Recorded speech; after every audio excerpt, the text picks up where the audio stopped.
আজকে দুপুরে কী দিয়ে ভাত খাচ্ছি দেখাচ্ছি। শসা, কমলি শাক রান্দা আলু দিয়া, আর কমলি শাক ভাজা চানা দিয়ে, আর সাদা ভাত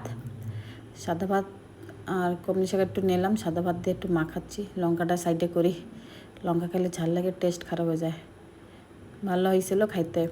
কমলি শাক আর চানা দিয়ে বানাইছে, দেশি চানা, সোসাইটির দেশি চানা। তোমরা সোসাইটিতে চানা পাও? আমাকে তো চানা পাইয়ে দাও। কী কী বানায়। দুটো শসা মুখে দিলাম, ভালো লাগছে। শসাও ভালো খাইতে, একদম মিষ্টি মিষ্টি ছিল। বরসাতের শসা ভালো লাগে। একটু কমলি শাক, একটু আলু আর একটু কমলি শাকের তরকারি নিয়ে নিই। আলুটা অনেক ভালো ছিল খাইতে। একটু শাক নিয়ে নিই।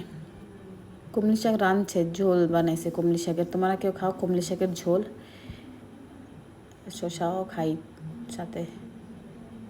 শাকটুক পুরা নিয়ে নিলাম, নিয়ে ভালো একটু মাখায় খাইনি।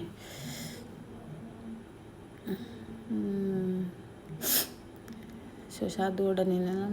ওঠে না, একটা করে ওঠে না, দুইটা করে একসাথে ওঠে। শসাও ভালো।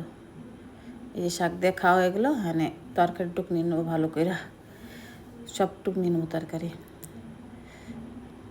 ভালোই লাগছে আলু দিয়ে মাখাই নিই ভালো করে, শাক আর আলু। এই যে দেখো, ভালো করে মাখিয়ে নেবো। খাচ্ছি, খাইনি, সব খাবো। শসাগুলো খাচ্ছি, সাথে সাথে লঙ্কাটা সাইডে রেখে দিলাম, মুখে পড়লে টেস্ট খারাপ হয়ে যাবে। ভালো, শসাগুলো অনেক ভালো। জলের বোতল দেখছো আমার কত বড়? তোমাকে আছে এত বড় জলের বোতল? সব কাঁচায় কুচায় খাই নেবো, ভাত একটাও রাখবো না। এত খিদা লাগতেছে কি থালও খেয়ে ফেলাই দিই। সব একটা ভাত রাখবো না, থালে সব খেয়ে ফেলে দেবো সব। শসাটাও খেয়ে ফেলে দিয়েছি, থাল পুরা ক্লিয়ার। এরকম পরিষ্কার